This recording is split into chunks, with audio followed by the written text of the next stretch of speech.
Just as a matter of brief introduction, my name is Ali Hasan Butt. I am your moderator and host for today's session with the CEO and co-founder of Findmyadventure.pk, which is one of the leading travel and technology startups out of Pakistan. I met Kumail for the first time and the only time actually in Islamabad at an open event where he showcased his startup about a year ago. And I must say, I've been following what they've been doing through this challenging pandemic over the last year or so. And, for me, being a technology and e-commerce enthusiast is one aspect, but the travel and adventure side in terms of, them helping showcase the beauty of Pakistan to the world, not just for the domestic audience, but the international audience. I think that's something really commendable. Just prior to COVID, I think we were all gearing up to positioning, 2020 as the year when, based on the interest Pakistan had been generating from the influencer community on Instagram and broader social media, we felt we were ready for that big sort of explosion in demand. But obviously, fate and God had other plans. But nevertheless, I think the way they've navigated their way through the pandemic and have reoriented their offerings for this virtual transitory mode during the pandemic has been phenomenal. So I would not mince any words and would say that I'm in a way a bit biased in terms of thinking of Findmyadventure.pk as possibly my favorite startup in the Pakistani tech ecosystem for now. So let's kick things off with a short video, which hopefully with the visual beauty of our motherland will put us in the right frame of mind. And then Kumail will give us a high-level overview of the broader Pakistani tourism and experiential tourism, if we call it more specifically, space, which is what they're positioning themselves as the experts or the sort of single one-stop shop in the market for.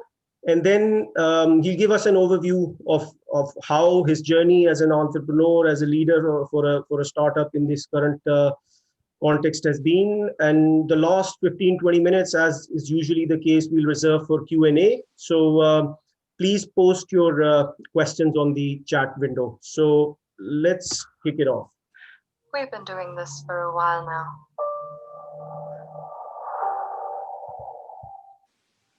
Showing people around your trails, helping them scale your heights and explore your endless steps. Wanting them to see you the way we always have. For you are more than magnificent landscapes and breathtaking views. You are more than echoed statistics and headlines on the news. You are laughter, you are adventure, you are kindness, you are hope. And you are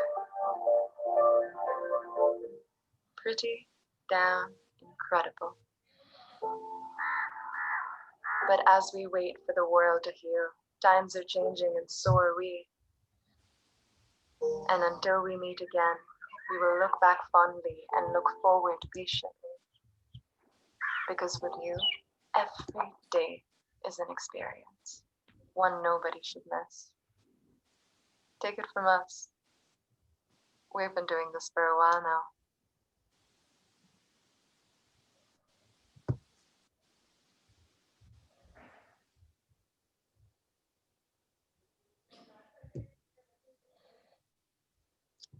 Over to you, Kumail. Assalamu alaikum, everyone. Thank you so much for the introduction, Ali. I think we are proud to be your favorite startup as well. I will just share my screen and then probably we can start with the overview. So Findmyadventure is basically, we call it a localized tourism marketplace. And the idea basically came from, so back in 2016, when we started Findmyadventure, the major idea behind it was that we understood that there was a domestic market domestic travel ecosystem waiting to be explored, but the opportunity was mostly left unearthed. So what we saw was that pre 9/11, Pakistan was one of the major destinations for adventure travel, and post 9/11, when the foreign tourism sort of declined, the domestic landscape wasn't explored by the locals. I started traveling for the first time. I traveled myself alone in 2011. And between 2011 and 2015, I did around 15 to 20 adventure treks and expeditions all over the country. And during that time, I realized that this country has a lot of potential to offer. But no one ever, it wasn't on the priority list for locals. Even during those times in 2011, from 2011 to 2015, during those times, even during those times, we saw that the major tourism locations were generally, they were not crowded. Things were pretty simple. But post 2015, things started to go in a different direction. One of the major reasons was the security situation. The security situation got better. The dollar rate went up. It was expensive to go outside Pakistan. But step by step, things got a bit easier. And why do we call ourselves a localized tourism marketplace? So the inspiration mainly comes from experiential marketplaces across the world. So when we saw experiential marketplaces like Klook.com, we saw GetYourGuide.com. So Klook was based in Hong Kong, Get Your Guide was based in Europe, and they basically revolved around providing people experiences in a particular location. The major activity that we always saw in Pakistan, and we still see in Pakistan, is people going out and eating. So there was no sense of exploration, or there was no sense in the domestic market where people would book around activities. And so I'll just start with the global opportunity that we now. Sorry, this is.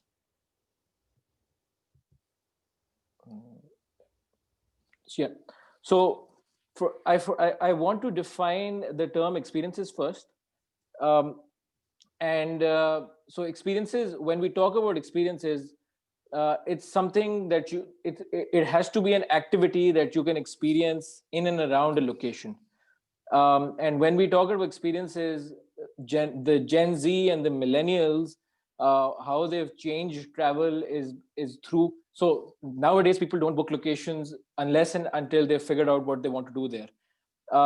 And when we see the bigger players such as Booking.com, Expedia partnering with experiential platforms, we see that the trend has changed. So when I talk about experiences, it does not take into account hotel bookings. It does not take into account flights.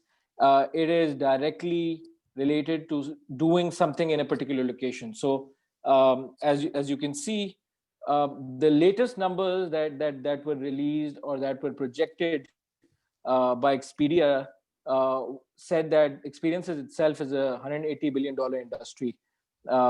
And this started in 2016, this used to be a $100 billion industry. So in 4 years, it has increased by $80 billion itself. And the major portion out of it is 68% is just tours and attractions. So that is quite a big portion of the total experience industry. So again, this does not include any flight booking, any hotel booking. And the basic idea that we also started with was that, and this is something that Klook and Get Your Guide always used to say. They used to say that booking a flight or booking a hotel has become easier. The problem has been solved by a lot of major players, but in destination booking of activities and experiences has not been done. So just giving you an overview of the global industry. Moving on to Pakistan, when we talk about the Pakistani travel industry, this data has been taken from Marketline research done by the Harvard Business School. It shows that in 2019, the total. So what it does is this is the complete hospitality industry. the total hospitality industry is $20.8 billion, out of which 11.2 is directly food. So that we've taken that out. And so I have basically highlighted our direct market, which is travel intermediaries and hotels and motels. So that itself is a $7.4 billion market. It was a $7.4 billion market in 2019 and was expected to grow by a CAGR of 6.9% in 2020. But obviously that does not take into account the effects of COVID. So again, when we talk about Pakistan, tourism locations or tourism hotspots are there, but the supply of activities is still missing. So people still don't know if they're in a city, if they're in Karachi, they don't know what they can do in and around Karachi.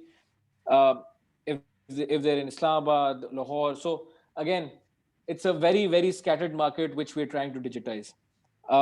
Coming on to what we're trying to do, so that'll solve, that'll put in motion what I'm trying to basically say. So Findmyadventure itself, so introducing Findmyadventure now, it's basically a one-stop shop for tourism. We are not calling ourselves a one-stop shop for travel, because our core focus has always been tourism. And when we talk about tourism, it includes trips, experiences, rentals, and stays. Our core being trips experiences. We've recently also launched car rentals and stays. And again, we've mentioned the secondary services as well, which include lodging and transport, flights, and then API integration. So our major focus has always been in figuring out the main core operations of the experience platform, which is again trips and experiences. While on the secondary services, what the direction we've always taken is looking, taking inspiration from bigger players in the world, that they've always focused on API integrations where, they're trying to solve a very different problem. So again, the major problem for us that we saw in the beginning and still we're trying to solve is an in-destination booking platform. Because when you are in a destination, then you do not know what you can book in and around those places. Again, lodging, flights, that is all being done through API integrations with OTAs inside Pakistan, with OTAs outside Pakistan. Yeah. So, right now we're a one-stop shop for tourism. So when we talk about a one-stop shop for tourism, you might think that, this is a completely automated value chain. No part of it is automated as of yet in the country. And after 4 years of getting into core operations, we are now converting, bringing all the offline business online. So, for example, when we talk about trips, there are around 120, 130 tour operators that are onboarded on the FMA platform. We sell their packages, but it's more of a brokerage where a booking comes in. The vendor has to be told the booking is here. You have to accept it or reject it. That is being brought on the platform.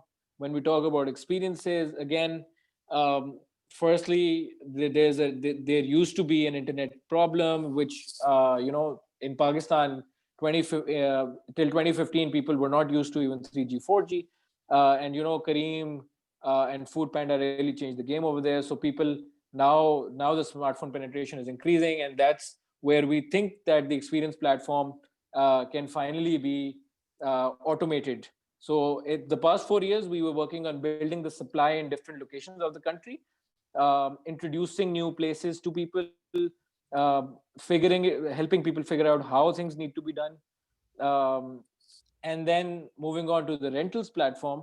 Again, there is no completely automated car rental platform in Pakistan. How we see it as an opportunity is that already people in the country, when they're booking trips, they ask for booking the complete value chain, which we were not offering in the past. So when someone needs to go on a trip, they need to book a flight, they need to book a hotel, and they need a car as well. And then once they're there, they need to book experiences. So this is the complete value chain for the tourism ecosystem, which we're trying to cater for. So just a quick, yes, please. just a sort of quick follow-up question to bring this to life for the rest of the audience.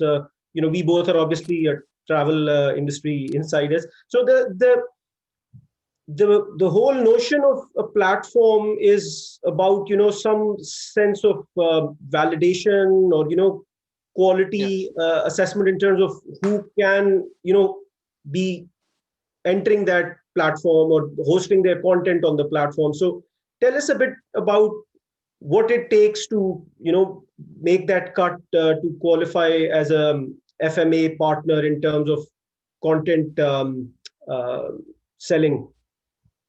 Sure. So when we started, we picked out 10 of the best operators in the country and onboarded them. So that basically says that did two things for us. That set a precedent in the market that if you want to be onboarded on a platform like FMA, you have to be of a certain standard. You have to offer services of a certain standard. And secondly, what that did for us was that once the bigger players were on board, the smaller players wanted to get attached with us to the platform.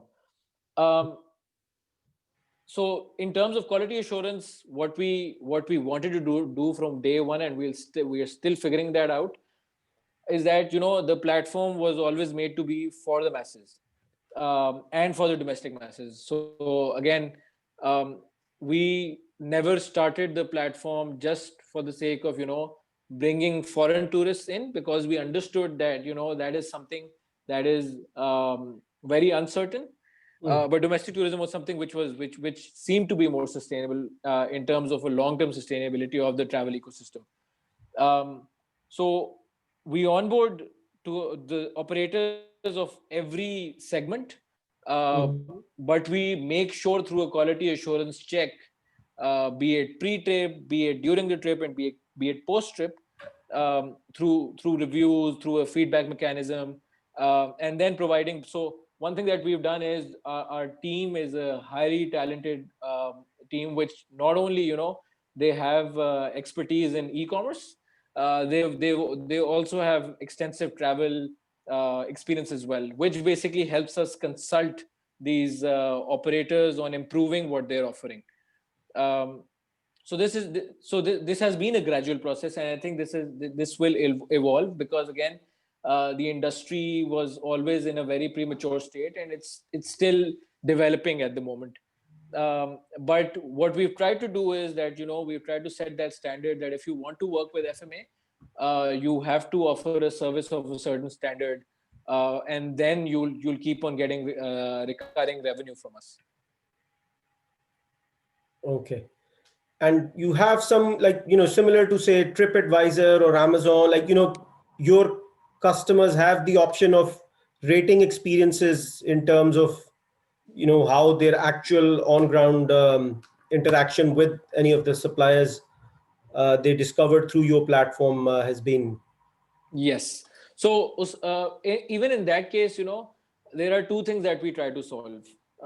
Firstly, it's still not very common for people to understand that the sole purpose of a platform is to aggregate and provide a third-party supplier. So first, we need to we had to convince in the first 2 years that we are just a booking platform, and you're booking a third-party operator through us. And the main solution was that having a very strict and stringent and strong feedback and review system, so that people would know when they're asked at the end of the trip that rate your tour operator, rate the car driver that you had, rate the hotel that you stayed in, rate the platform service, how easy was it to book. So yes, we are now going into a very, very complex and complicated review system. In the past 3-4 years, it has been a very basic review mechanism that people go as soon as they're back. Once they're on the trip, they get a message, they get an email, someone calls them up once they're back. Again, they get a message, they get an email, and they can review and rate. And they also get a referral system. We've also established a referral and a promo system to encourage people to review, because again, the major thing that we have to do is that, once there is a local review mechanism in place, that will really help the market to improve as well. Because again, on TripAdvisor, Booking.com, there are a lot of bogus reviews by friends of the property or friends of the operators themselves. So over here with us, only people who book can rate a certain experience. Okay. Yeah. So should I continue, Ali? Yes, please carry on. Okay, perfect. So again, when we talk about tourism and why I'm repeatedly calling it a scattered market is because again, this slide puts everything in a very clear picture, right? So flights, you've got things like Skyscanner, hotels, you've got Booking.com, trains mostly public owned. You can book on the on the Pakistan railway site. Again, offline rentals has been easier to solve because again there are a lot of offline rental companies, and buses. Again, you've got people like BookMe who've done wonders in automating the bus ticketing system. Then Daewoo's and the Yutongs of the world, they've already gotten people to get used to traveling through through buses or transport. What has not been done in Pakistan, again, it has been recently done in the world. So again, my learning has always been that, whatever is being done in other parts of the world, we always have we get a heads up that, this is happening in India, this is happening in Southeast Asia, this is happening in China. And then we figure out, we can make a very clear timeline of when it can happen in Pakistan. So experiences, there exists. When we started, there was actually no network of experiences that existed in terms of finding on the internet. Tours, people started to come to Facebook. Everyone started. So now they're called Facebook tour operators. And now because of too much competition on Facebook, and then again a lack of review and feedback and reviews and feedback, there's again a lot of trust issues on Facebook tour operators. Then obviously lodging is something that so the problem with lodging is that players like Jovago had come in, a Trivago sister company had come in, and they weren't able to solve it, majorly because in Pakistan, when you have to work in the hospitality or the travel sector, you have to have very strong links in the operations of the business. So for example, what happened with Jovago was that hotels would take bookings from the platform in advance. They would charge the platform, but when the customer would come in, they would say that just tell Jovago that there was no booking at the hotel. I'll give you the same room at a lower rate. So the hotels would always bypass the booking platforms. What has happened in our case is we worked in the opposite direction. So what we did was, in Pakistan, it's become very clear that you have to provide business first. And once you do that, you can gradually and slowly bring everyone online. They will start working with you from day one if you are bringing business. Otherwise, they'll say, okay, these are another XYZ platforms. They come up every day. They don't give any business. They tell us to look at their platforms, but there's actually nothing coming from them. So even in terms of lodging, you'll find a lot of properties on Booking.com, but the properties don't have any integration with Booking.com. They listed it once and then forgot about it. And when people book, they go there and there's actually no booking over there at all. So that's another big pain point that we need to solve. And in our case, we recently launched. So post-COVID, we saw the opportunity that people wanted to live privately. They wanted to do private tours, and they also wanted to live privately. So what we did was we onboarded around 10 properties in different parts of Pakistan, 10 premium private properties. And then we started marketing them offline. We told them, this will all be offline, just to test the business, because we had never actually booked hotels online, before pre-COVID. And in 2 months, we were managing 40 to 50% of their capacity, of the occupancy that they were getting. So that also showed us, that showed us two things, that now when we're taking our digitized platform to them, they are more than willing to work with us, because from day one, we did provide them business, and two, because they see the opportunity, that their reservation system is inefficient, their networks are inefficient. So a lot of things that they're starting to realize, right? So they don't have to go on Facebook and put up 100,000 rupees and wait for leads to come in. They're getting incremental business, and they're not paying anything upfront. I believe that, if you're paying commissions, that's actually easier. You don't actually get that much hurt when you're paying commissions, but when you're paying upfront, that's a big problem. So these are a few things that I wanted to highlight. So if we talk about experiences, what we offer on the platform. So when we talk about experiences, we break it down into activities, we break it down into adventures. Then there's guided experiences. So one thing that we're now doing is, and we're launching it in the next couple of months, is that when we saw Careem and Uber coming in, and even Bikeia, that anyone could be a captain or a bike driver, and they could do business.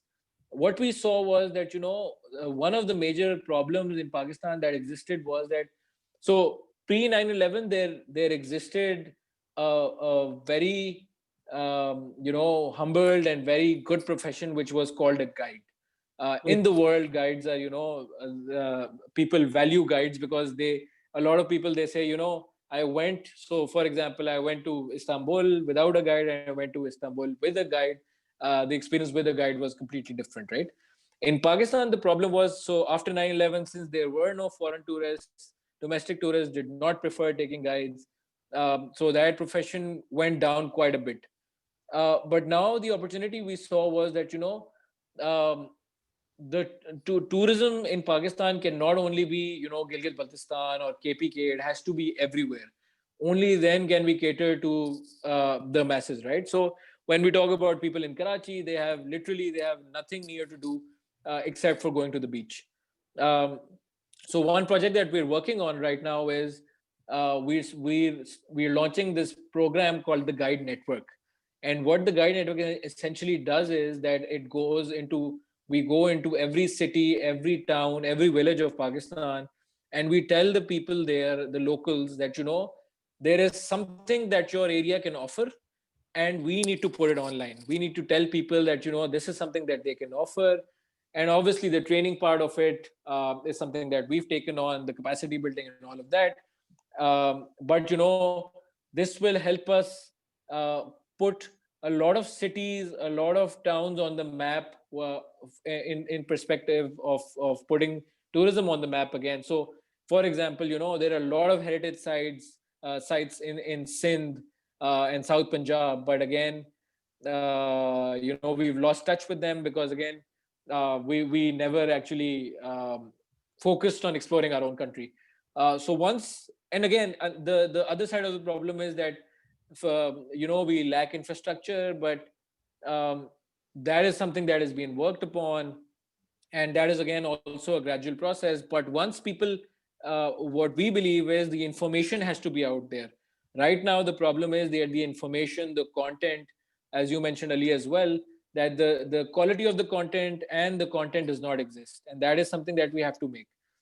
That is something we're working on. And then obviously catering to a very different market, which is luxury experiences, vacation homes, premium rooms, something like Airbnb Lux, arrangements on request. So that is something that we're also bringing in the ambit of experiences. One thing, yes, Ali. Just as a follow-up question, so in terms of the consumer behavior, are there any interesting trends that you've observed, say Karachi versus say Lahore or Islamabad, and give us a bit of a sense of where the bulk of your current business or revenue is coming from, the domestic as well as if there's any international angle to it. Sure. So 2016 to 2019, around 15% of the tourists that we catered were foreign. 85% were locals. 65% of the traffic went from Karachi, but went to the northern areas, which included Gilgit-Baltistan mainly, and then parts of KPK. What has happened post COVID is, and so another interesting thing that we've, when we compare post and pre COVID is that, so pre COVID our average ticket size was somewhere around $200, and when we say $200, so this was a weekend trip or a 4-day trip, ranging to a 10-day trip, starting from, so the average ticket size was $200. Post COVID, people have actually moved on to day trips, and day trips are so regular that if in the past we were booking 100 people on a weekend, now it's like 350, 400 people going on one weekend, and the average ticket size has fallen from $200 to around 110.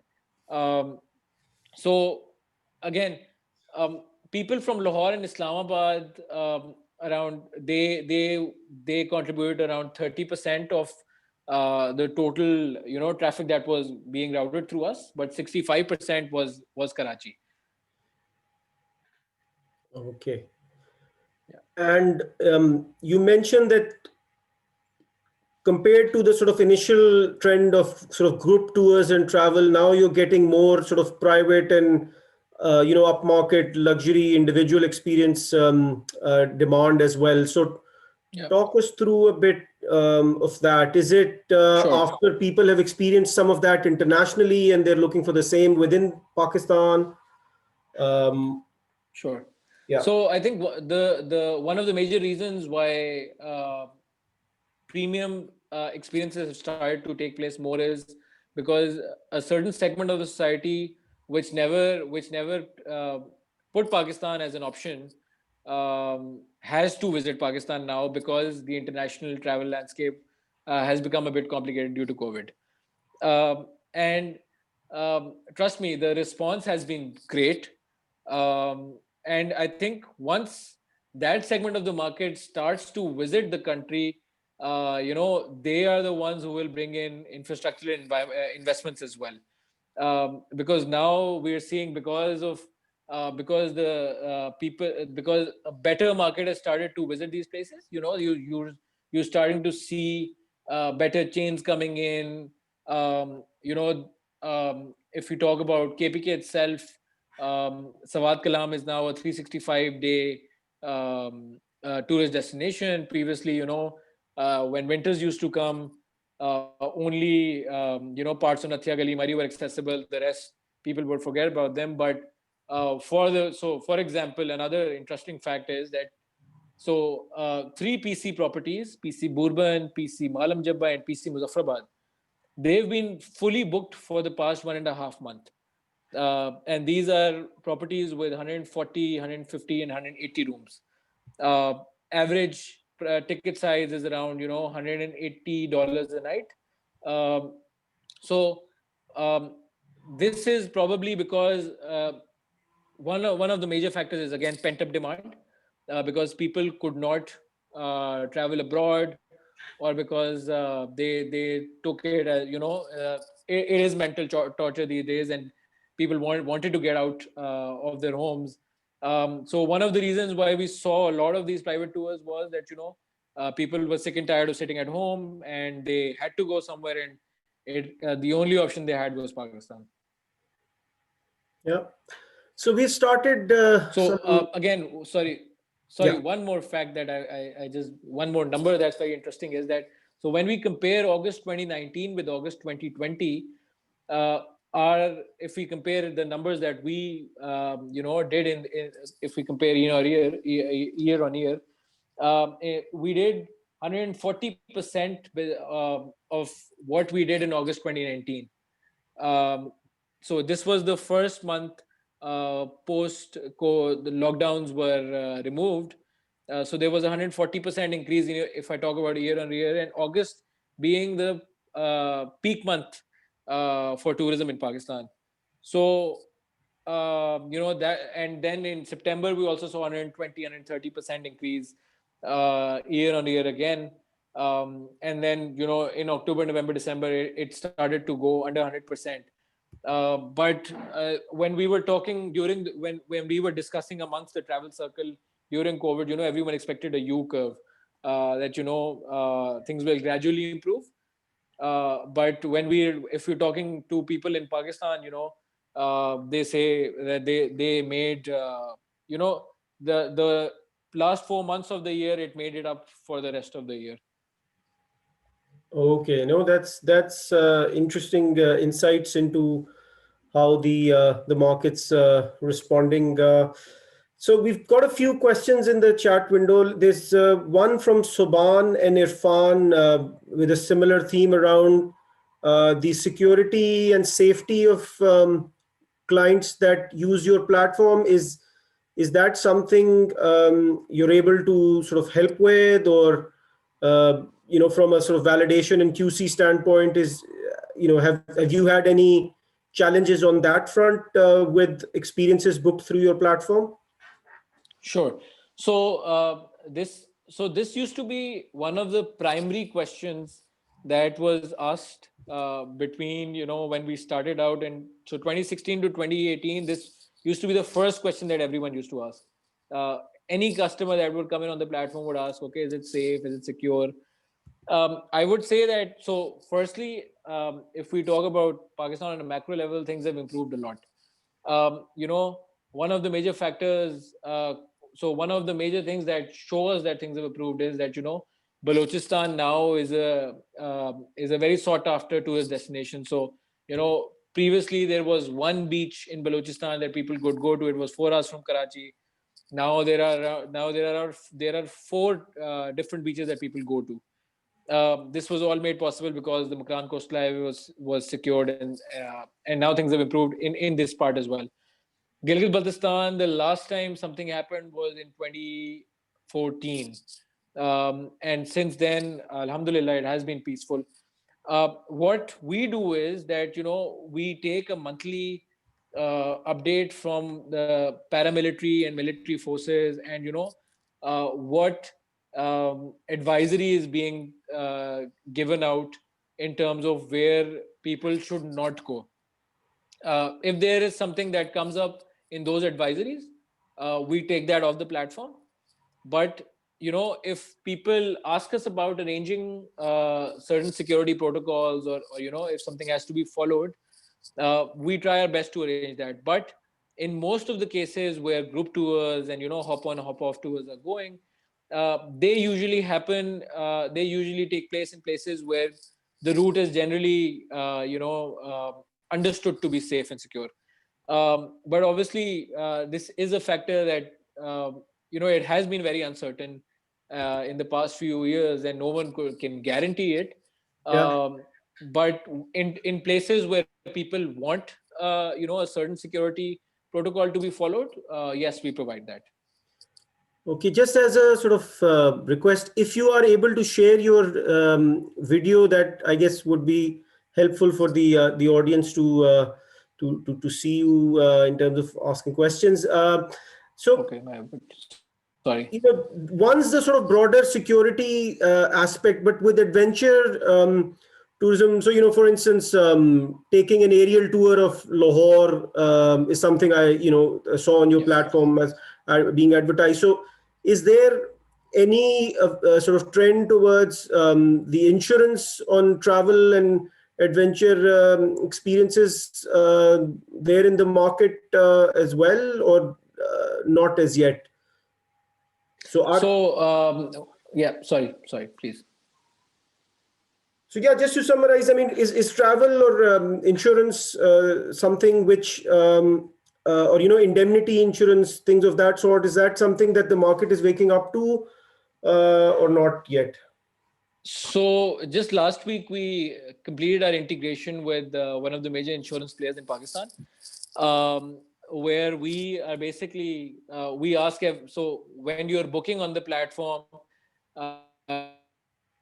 insurance is and only people who unselected and select that we do not need any insurance, they are not taking it. But now we are recommending everyone to book travel insurance. So it is becoming normal in terms of people using it, and that is why we, after working on it offline for the past year or so, we finally decided to integrate it on the platform. So travel insurance is something that has become very common now. No, that's fabulous to hear, because 2-3 years ago when I did a lot of my traveling, then it wasn't really a well-known sort of phenomenon in Pakistan. So in that sense, I think it's fair to say that you're helping improve the ecosystem in terms of its level of sophistication, and bring it at par to an international tourism or leisure/adventure experience. So that's commendable. There's a question from Irfan around Waziristan in terms of its potential. Is that an area you've sort of looked at in your work so far? Yeah. So again, any destination that again, tourism, even though it's a provincial subject for all the provinces, but the major recommendation, or the major work that has to be, the major focus that has to shift, has to be done from the federal government. So Waziristan, since the past few years, it was a no-go area. Sorry, I want to correct myself. South Waziristan was a no-go area, but the other parts of Waziristan were good areas. Yeah. It is people are starting to explore it, but again, because of lack of infrastructure, as of now, it's not a popular or a hot tourist destination. So just like you mentioned it, that it is one of the beautiful areas in Pakistan. We would certainly add it when we have our guide network in place, because then we will have a very good grip on the supply side of things over there as well. So we need to build the car rental infrastructure. We need to build the hotel infrastructure. We need to be sure what kind of services are being offered. And then we need to also be sure that what kind of experiences are being offered in the area. So once that is done, and primarily, I think before that, we need to get a go-ahead in terms of safety and security in the area as well.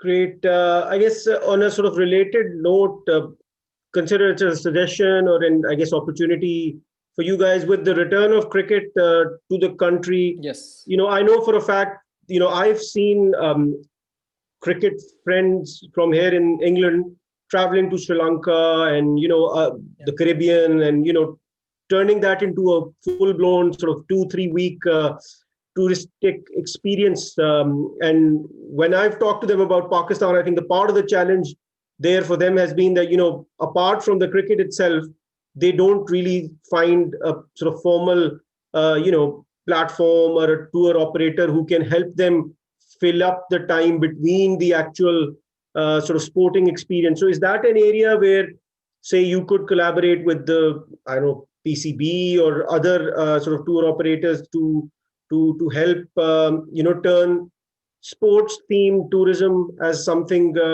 bigger when post-COVID that starts happening? So we have been in talks with the PCB,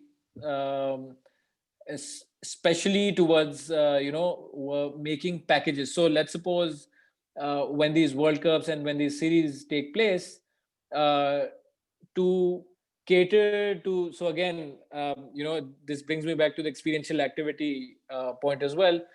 So the people coming into, so for example, the UK had the Barmy Army, right? Yeah. And when that Barmy Army used to come in, they would not only come in to watch those matches, but if there's a match in Faisalabad, there's a match in Multan, there's a match in Karachi, there has to be a certain set of experiences in their package that, if you're booking a ticket, book a Karachi match package with the ticket, in which, a city tour is there, a fishing experience is there. So we have been in talks with the PCB. It's just that due to COVID, we haven't been able to formalize anything. But this is something that is definitely on the cards, because it happens all over the world. I still remember 2003 ICC World Cup. It had a complete safari-based theme, and anyone who was going there was also booking a safari, and then watching matches as well. It makes complete sense. It has to be that way. Okay, Kashif's got a question about sort of general trends on traffic and who your key competitors in the market are. Any numbers you can sort of directionally share? So as of now, we have around 80 to 100,000 users coming in monthly on the website. Our major competitors, so again, there is no experiential or a tourism marketplace as of now. I know of a few which are coming up, but our indirect competitors are tour operators themselves, because they've got their own websites as well, they've got their own Facebook pages as well. So while they're attached to us as well, but they are indirect competitors. When we talk about direct competitors in the tourism space as a tourism marketplace, a few existed when we started. A few are coming up, but as of now, today, there is none. So there was another question from Babar earlier about short-term and long-term goals. Yeah. Obviously, you go after the Pakistan market, but is there any regional ambition in terms of helping open up the Middle East and Thailand, the Far East, in terms of the Pakistani adventure and experiences audience? Sure. So the short-term goal was always to understand the Pakistani tourism market. The short-term and the longer-term goal is always it has always been to reintroduce Pakistan to the world, to digitize the travel landscape of Pakistan. But in the recent times, so when I was talking about digitizing the space, the kind of problems that we're learning in Pakistan, we've understood that the complexity of the problems is such that once we solve these, it will be comparatively easier for us to solve different challenges, and I would say easier challenges in other parts of the world. Our long-term goals we plan to launch in Saudi and the UAE, Saudi more, in the near future. So we end of 2019 we planned to basically go into Saudi in 2021, but I think by end of 2021 we'll probably be looking at a very, very pilot launch in the region, in Saudi, probably Jordan as well. So that's the current plan. But so we had a discussion with Airbnb as well during COVID. And one thing that their executives mentioned to us was it would be very interesting for them to see a regional player from Pakistan. So that sounded like a challenge to us, and I think we want to take that challenge sooner or later. Sounds great. One last question, I guess, before we sort of close with a general question around how this community can help you in your mission, your cause. So Hamad is asking, does your platform pass one booking to a single tour operator, or I guess it's about sort of fragmentation of services within the value chain, and like, are you able to connect all of the multiple service providers through a sort of unified order of some sort? Sure. So previously, what used to happen was that a customer would come on the website and they would book a package by a particular tour operator. Going forwards, what is happening is that we're standardizing the service. So for example, if there exists 10 Hunza packages and they're offering the same service, so one booking would actually go to 10 of the operators, whoever accepts first will get it. So it's more of a acceptance model. Whoever accepts it first, because then that will not only bring in competition, but that will also bring our tour operators online on the app, always trying to get more business from the platform itself. Okay, great. So yeah, I guess to my question around how can this community help you? Yeah. I understand that you've already raised $750,000 in the last couple of years. Is there appetite for further investment, or are you looking for any international partners from within the diaspora who can help attract premium business on the platform? Sure. So I think this is the exact audience that has always helped us in growing. One thing that we always faced in Pakistan itself was that um, we were facing two challenges when we started. One, the tech ecosystem was in its nascency, in its infancy, and then we were working in an industry which had to be developed, which we had to work in and get it developed. So whenever we used to talk about tourism and travel inside Pakistan, it was always first question was that for you are making a tech startup, and then in a travel tech startup, it was always very discouraging when we used to talk inside the country to people. But there was a completely opposite picture that we saw in terms of not only the customer end, but on the investor end as well. The people who supported us throughout, currently all our investors, so the 750 that we raised has been through angel investors. All of these angel investors are expat Pakistanis who basically were after me because they believed not only in Pakistan, but also, bringing not only their families, friends. So they believed in the travel ecosystem as well, and they were willing to give it a chance. Which now people understand that that is a chance that was worth giving it, worth giving. Yeah. So in terms of fundraising, I think the diaspora, this diaspora is the exact audience that we always talk to, and we are always open to as well.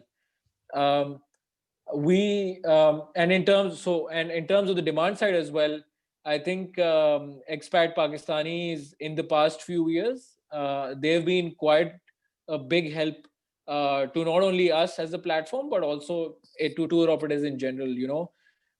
People bringing in 40, 50 families of 40 and 40, 50 people going all around Pakistan. Because they figured out that their children hadn't visited Pakistan for an X number of years. In 2018, I took a group to the K2 base camp, and there I only saw either foreigners or expat Pakistanis coming there. So not only do they understand what travel means, but they also understand what is needed to improve and encourage the travel ecosystem of Pakistan. One thing that I would, so now catering to both sides of the picture, in terms of fundraising, yes, we are open to it, and we will be. We are in the process of raising another round very soon. The plan is for Q2 of 2021. And on the other end, we're also looking for any partnerships, any people who can become our ambassadors in any part of the world. That I think is something that is a long-term relationship as well. Because what we saw pre 9/11 as well, that tour operators had established their companies and businesses outside Pakistan, and they would market their businesses from a foreign perspective and say, we'll take you to Pakistan. So the diaspora sitting outside Pakistan are the people who are actual ambassadors of the country, and they are the first people who can bring in people, because sitting here in Pakistan and selling the perspective to outside, that's actually a more difficult job than sitting outside, sitting within an environment where you can tell people from your own actions. I think that is probably the most easiest thing that someone can do sitting outside Pakistan. Great.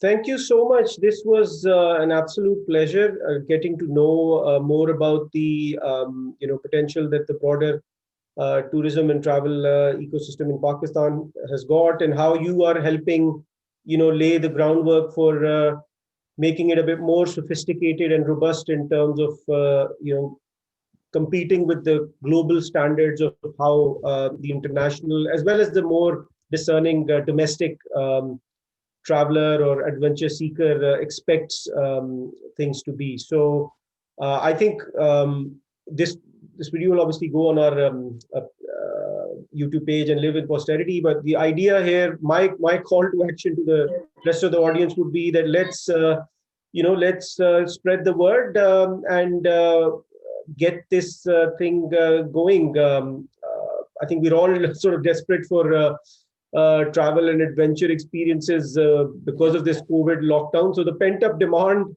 be it within our broader extended families or circle of friends, let's help FMA Findmyadventure spread their word. So thank you everyone for your time today, and thank you everyone. Talk to you next week.